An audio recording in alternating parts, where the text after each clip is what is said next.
How's it going, everybody? Today I have decided to do a character tier list of one of my favorite Final Fantasy games ever, Final Fantasy VI. I grew up with this game on the Super Nintendo. I played the shit out of it back in the day, and I love it to pieces. And so I thought, having just replayed it and beaten it, I'd give my 2 cents and my thoughts on where the characters lie in the game, and what the best characters are and whatnot. So yeah, let's get started. We're gonna start with Terra, the main heroine, or the main character. Some people say she's not, but I'm gonna put Terra as an A character, as the best of the best in the game. I'm not gonna use S ranks, but as an A character, Terra is the best character, I would say, in Final Fantasy VI. Not just because she's the main character of the game, but because she can equip literally every fucking item under the sun, star, and moon. Like, she can equip heavy armor, she can equip light armor, she can equip heavy swords, great gear. She has a very high magic, probably the second highest magic stat in the game. She's despite being a girl, she's actually pretty strong physically. Like, I mean, she's not really strong, but you know, for a mage character, she's pretty good. You know, and you get her in like the most. You have her a lot in the game. You start off with her, and you have her most of the world of the world of balance. You have her most of the time. The world of ruin, you know, it doesn't take too long to get her. She's easy to get back, and she's just good all through the game. I can't think of any time where she's not good. So, you know, she's top tier A rank. Yeah, her morph ability is also pretty awesome. Next, we're gonna go with Locke. Locke, I have kind of mixed feelings about. I'm gonna put him in the C category. He's okay, I guess, in the world. He's okay in the world of balance. Not the greatest character. You know, Steel.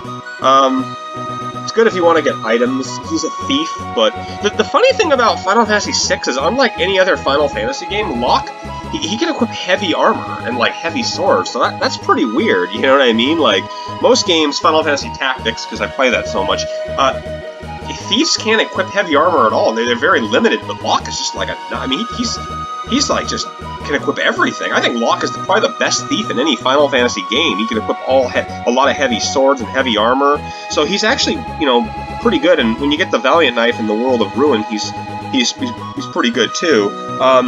It's harder to get him back in the World of Ruin, so he's not that great, but he's definitely a decent character. I give him a C. You know, he's pretty good. Edgar. Ooh. Now this is also tricky for me to rank.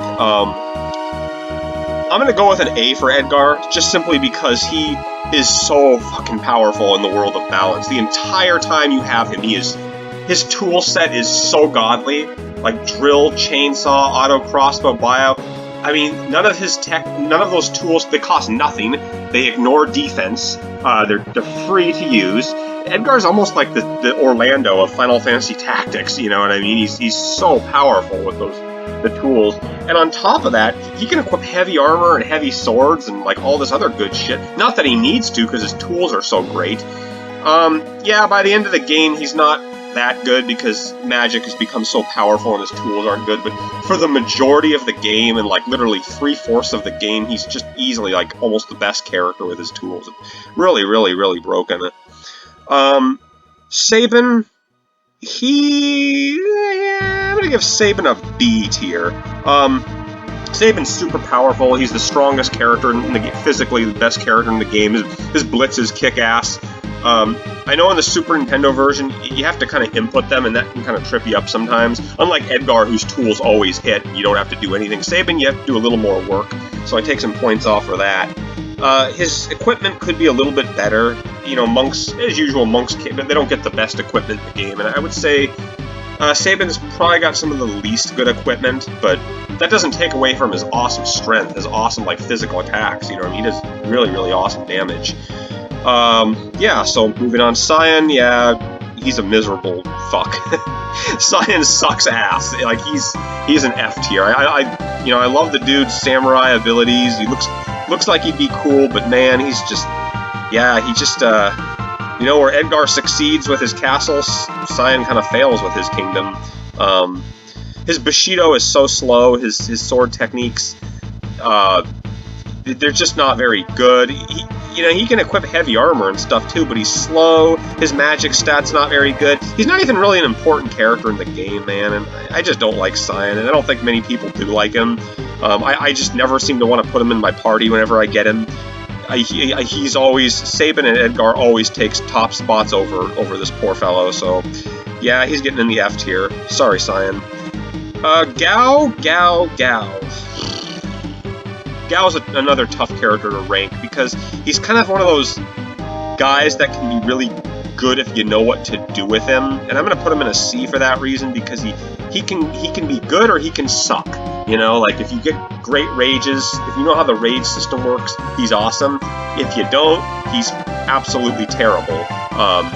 But I don't have the patience to level Gao up and to figure out all these tables and shit. I just don't care, And so, yeah, some people might disagree. Well, he's way better than that, or he's way worse. I don't know. I'm putting him in the C because it's like that a category where I have trouble with an opinion, Celes is definitely A tier also. She, like Terra, she's like a palette swap of Terra for the most part. She's with you a lot of the game. She's valuable. She can equip every frickin' thing. She's just fucking... Celes is strong. You can't go wrong with Celes. She has Runic, which isn't very good, the Runic spell. But, I guess there are some battles you could use it in outside of that tunnel armor guy. You might be able to use it against the Ultima weapon boss and some other dragons and stuff. I just never bothered. But, again, she's just buoyed up by her equipment, and she has magic early in the game.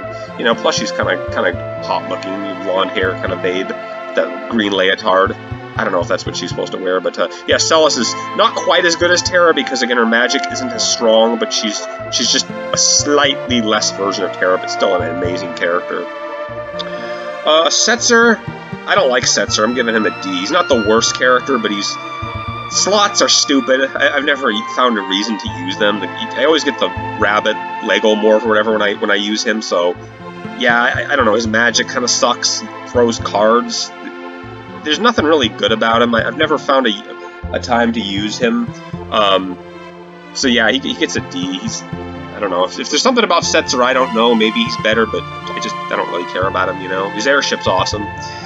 Shadow's a B character. He's pretty good. His in the world of balance, he's a powerhouse with his throw, like getting shurikens and stuff. You don't get to use him very much, unfortunately. But when you do have him, shit, he deals massive. Ninjas have always been good in Final Fantasy games. Whether it be tactics or any, the throw command is just ludicrously powerful, especially in the beginning. As far as his magic stat goes, I don't recall how good he is with magic, but he's definitely pretty strong with his attack, so that's enough to carry him through. Relm. Relm would...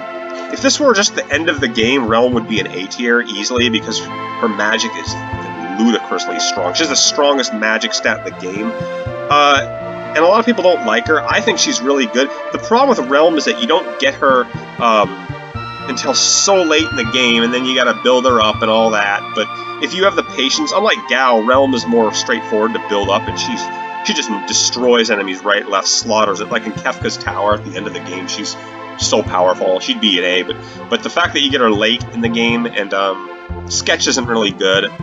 Control, it can get you... It's just not... Again, most skills in the game are kind of crappy, Sketch is no exception to this, but her magic is really so strong that it really carries her through, She's almost as good as... Again, she's just slightly better magic than Terra, but it's not enough to put her into the A rank. Strago is... I don't think he's that bad of a character. You get him late, too. He's like a lesser version of Relm. He's slow, but he's got some decent magic stats. His lore kind of sucks, but it's still a little bit fun to play around with. I'll use him from time to time, for as a mage. He's black magic in Final Fantasy games is never a bad thing. It's always a useful thing, and it's always reliable. So he's just your standard run-of-the-mill white magic, whatever kind of mage you want to make him. Mog is... I don't use Mog too often. I think he's better than Setzer. His equipment is better. I'm going to put him in the C tier. First off, he has the Moogle Charm, the thing that lets you bypass enemies, that alone saves you a shitload of time getting around the game, whether it's, the Fanatic's Tower or a Phoenix Cave or somewhere else. That's never, that's always a good way to get past stuff. His dance ability is kind of subpar late in the game, but his armor, he's got the Snow Muffler, or the Snow Scarf, that's really strong, and, not a bad character, not a crappy character, but not a bad character. He's okay. Umaro, yeah, he sucks. He's an F tier. Hardly count him as he's in a character. He can't learn magic. He can't even be controlled. I think Umaro would have been a better character if you got him like earlier in the game, the World of Balance, and you'd be able to like take him into like the Esper Cave or shit like that. He would have been more useful. But by the time you get him late in the game, you have so many other better characters to use, and there's just no point really to him. Gogo is, yeah, he's going to be a C tier character because again, you could do a lot of things with him. He's not the mimic ability, be able to steal or use tools or other things. He can be great for the Colosseum, if you want to get like those Marvel shoes, those things where like you have to fight cactuses, and you can just take away all the stuff and give him tools. Like, just the fact that he can equip all that. He's not a character he's like a specialist character, but he'll have his uses when you use him, but he's not as a main. You could live without him in the game, and he's an optional character for that reason. So, yeah, he's a C. His equipment, I don't even really care about his equipment. And then these last two guys, I'm not going to rank Leo and Bannon because there's not much to say about him. You only get Bannon for a little bit, and Leo they're not permanent characters. They can't learn magic, so yeah, make that as what you will. But anyway, yeah, this has been my character tier list here for Final Fantasy VI. I love this game, and just wondering what you viewers think of this list. I think Terra is the best character in the game. Let's kind of organize. Terra is the best, then probably Celes, then Edgar, then Sabin, Shadow. I'm gonna put Relm above Shadow. Yeah, I think this is about right here. Let's put Gao in the middle here. I think this is about right. So, yeah, leave a comment. Let me know what you think of this video, viewers, and thanks for watching.